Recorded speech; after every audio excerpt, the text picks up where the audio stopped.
nos queremos comprometer con la gente? ¿Cuántos creen eso? A veces estamos dispuestos a compartir el Señor, pero no estamos dispuestos a comprometernos con la gente. No estamos dispuestos a abrirle nuestros hogares. No estamos dispuestos a darles una ayuda cuando lo necesiten. No estamos dispuestos a dejar un compromiso por estar con ellos. ¿Y sabes qué? La palabra de Dios enseña que Cristo Jesús dejó todo por estar con nosotros. Y tú y yo debemos tener el mismo corazón. Tú y yo como iglesia debemos poder tener esa pasión por servir a Dios. Yo te animo, montaña de Dios, que te levantes en el nombre del Señor. Que tomes tu lugar, que tomes tu rol, que tomes tu propósito. Yo quiero ver, y yo creo que no soy yo, es el Señor, quiere ver una iglesia que está impactando allá afuera. Le doy gracias a Dios porque la iglesia está casi llena. Le doy gracias a Dios porque las familias se están congregando. Pero le quiero decir algo, no se acomode porque no es todo.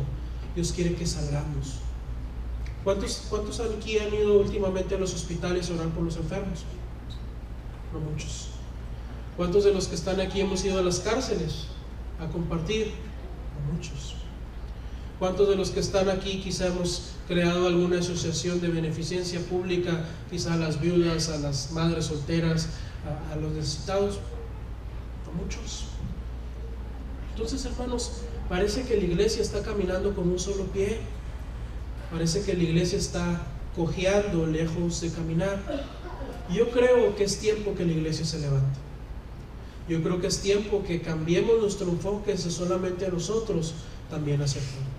Yo recuerdo los años cuando esta iglesia empezó, había hermanas que tenían un corazón para servir a Dios y a la gente, y hacían proyectos, proyectos en aquellos años. Ahora lo está haciendo gobierno federal, hace en los DIF y en ciertos lugares enseñan oficios a la gente. De hecho me estaba sorprendiendo porque esta semana oí que uno de los proyectos que traen para Nuevo León es a los jóvenes que no han podido estudiar, enseñarles oficios, y uno de los oficios que querían enseñar era la carpintería, y tenían planeado hacer varios talleres de carpintería para que ellos aprendieran la carpintería y poder ellos solventar a sus familias a través de eso.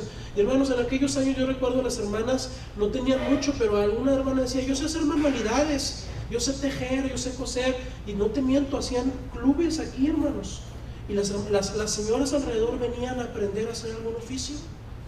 Luego llevaban a cabo ese oficio y lo vendían y ayudaban a sus hogares. Pero estando ahí, cuando la gente se acercaba, hermanos, ¿qué crees que pasaba cuando estaban cosiendo, cuando estaban tejiendo, cuando estaban haciendo la manualidad?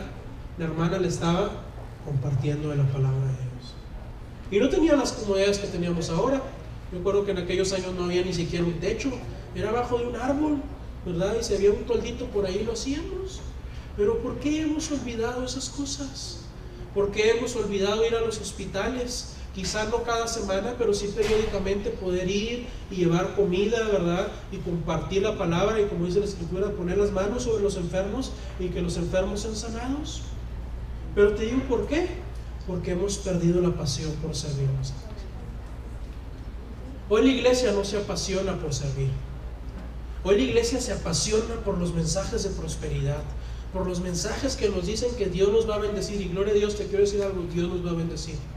Pero también debemos de apasionarnos por servir a otros. Y hermanos, si tú no tienes esa pasión por servir a otros, simplemente estás con una parte, mas no todo lo que Dios quiere. Dios quiere bendecirte, tu hogar. Dios quiere bendecir tu familia. Dios quiere bendecir todo lo que tienes, al igual que Obed-Edom, pero para que tú seas bendición, para que tú puedas dar a otros, para que el reino de Dios sea extendido a muchos lugares. Dios quiere bendecir nuestros hogares, pero también quiere que seamos luz para nuestras comunidades. Lucas capítulo 11, verso 33, dice ahí, Lucas 11, 33 dice: nadie pone en oculto la luz encendida, ni debajo del almud, sino en el candelero, para los que entran vean, ¿qué cosa? La luz. Dice que nadie pone en lo oculto la luz encendida.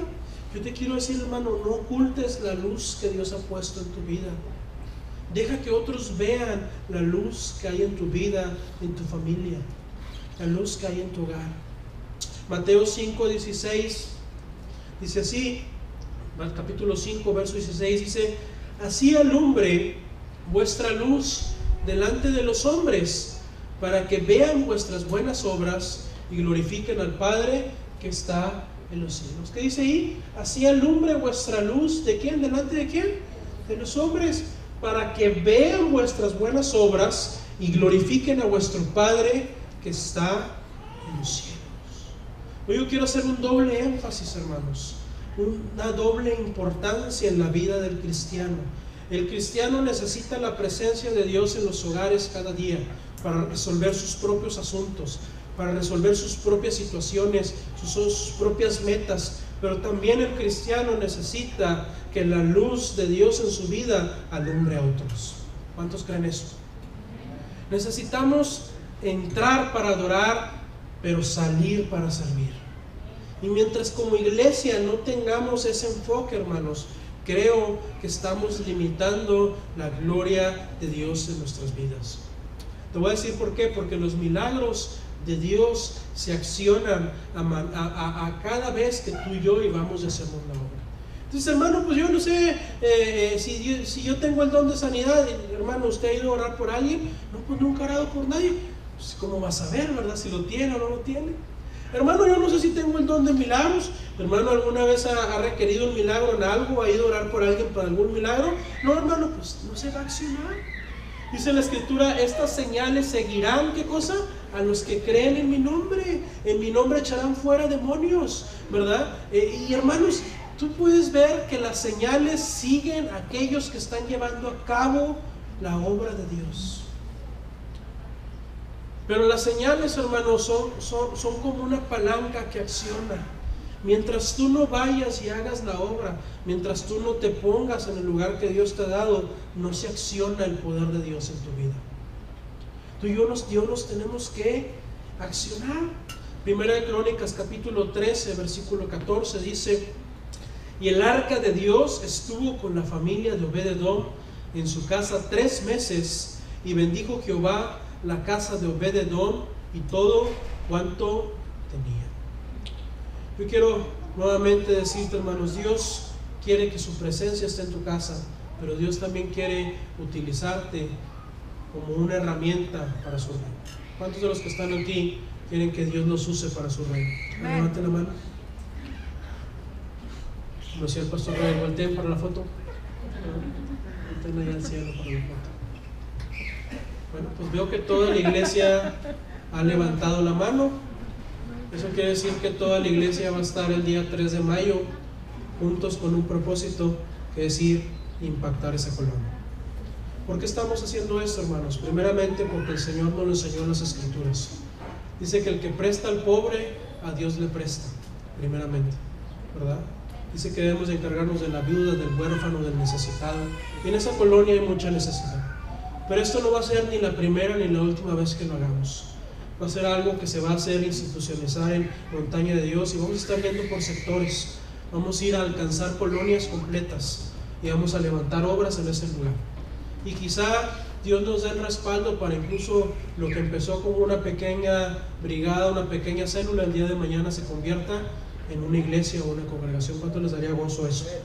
Pero ¿sabes cómo lo vamos a lograr? Como un equipo, como un solo cuerpo, como todos unidos para ir y llevar el mensaje del Evangelio. Hermano, cuando tú ganas un alma, cuando tú ves un milagro de Dios, en verdad te emocionas, en verdad te entusiasmas, en verdad puedes ver que Dios está contigo, y que el Dios que habla las Escrituras, el Dios de la antigüedad, dice la Escritura que sigue siendo el mismo ayer, hoy y por los siglos. Yo quiero ver ese Dios que cuenta las Escrituras que pasaban los discípulos y oraba por la gente y la gente era sanada. Que los demonios, dice que se les sujetaban, ¿verdad? Dice ahí también que Dios hacía grandes cosas en medio de esos. Pero la única manera de verlos es en nuestros hogares, ministrando la presencia de Dios, pero también yendo allá afuera a aquel que no lo conoce. ¿Cuántos creen eso, no? ¿Por qué no nos ponemos de pie toda la congregación en nuestro lugar?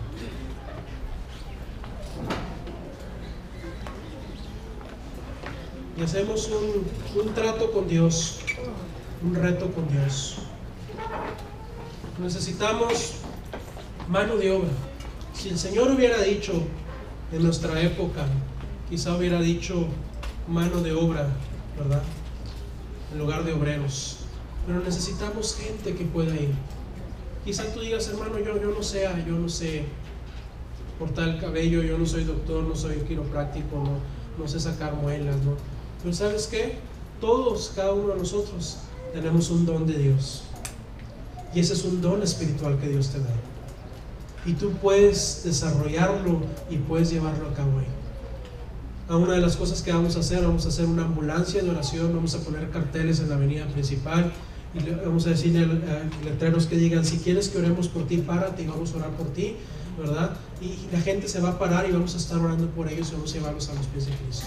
Necesitamos gente que vaya con los niños, necesitamos gente que esté cuidando, necesitamos gente que tome datos, necesitamos gente que ore. De todo tipo de ministerios ocupamos, hermanos, y yo creo que los ministerios están aquí. Les animo a que ustedes puedan en verdad hacer el esfuerzo, y si nunca lo ha hecho, hoy es un buen día para hacerlo. ¿Por qué no oramos ahí al Señor y tú ahí en tu lugar le dices, Señor, yo quiero poder vivir ese doble enfoque, yo quiero la bendición tuya en mi hogar, pero también quiero vivir para servirte, Señor? Padre, oramos en este día, cierra tus ojos en tu nombre, haz un pacto con el Señor. Señor, oramos